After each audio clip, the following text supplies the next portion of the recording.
The results of tonight's Republican primary in New Hampshire are in with another win for Mitt Romney. Even so, Mitt Romney's Republican challengers have been hitting him hard on his time running Bain Capital, attempting to paint the former Massachusetts governor as heartless. So did Romney help with that attack yesterday when he said, "I like to fire people"? Ben has the reality check.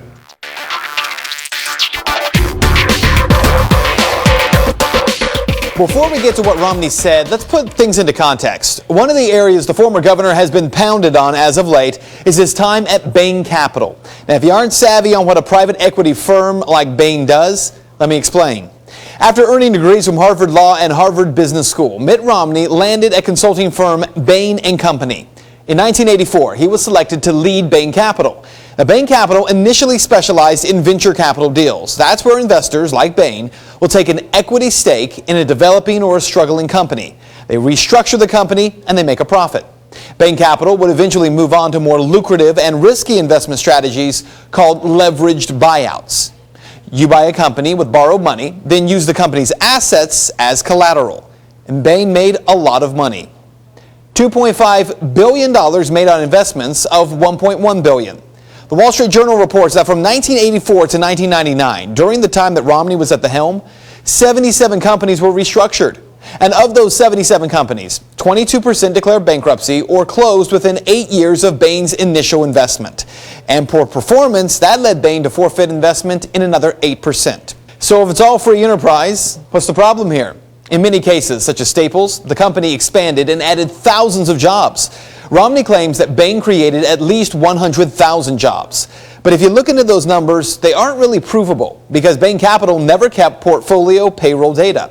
The Romney campaign came up with those numbers by looking at 3 companies, Staples, Sports Authority, and Domino's, in which Bain invested, including time after Romney left. What about the losses, though? In cases such as AMPAD, or the American Pad and Paper Company, a company that sold yellow paper pads to Walmart and Staples, well, Bain cut 185 jobs, and the company wound up in bankruptcy. Stockholders were left with worthless shares, and creditors and vendors were paid less than 50 cents on the dollar.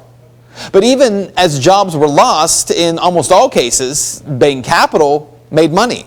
In fact, Bain earned substantially more from AMPAD than from Staples. Staples returned about $13 million on a $2 million investment. AMPAD yielded more than $100 million on a $5 million investment.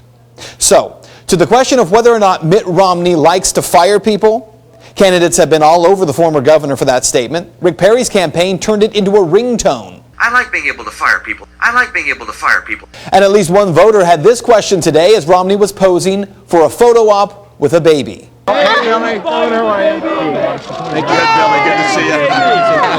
Thank you. So what did Romney say in context? The former governor was talking about being able to choose his own health care. I want individuals to have their own insurance. That means the insurance company will have an incentive to keep you healthy. It also means that if you don't like what they do, you can fire them. I like being able to fire people who provide services to me. So here's what you need to know. It's painfully clear that Romney was taken out of context, and any candidate who piled on should be embarrassed. But there is a bigger question here. For months, Romney has been touted as the candidate who really knows economics and can get people working again. It is true that about 70% of the companies Bain invested in did well. It is true that at Bain Capital, Romney and his investors did extremely well. It's also true that in a free market, there are winners and there are losers. Not every company makes it. But an equity firm is not like building a company from the ground up by creating or inventing a product and becoming a huge success. So the question is the Romney economic narrative, as we learn more about it, something that independent voters will get behind? That part of the story remains to be seen. And that is Reality Check.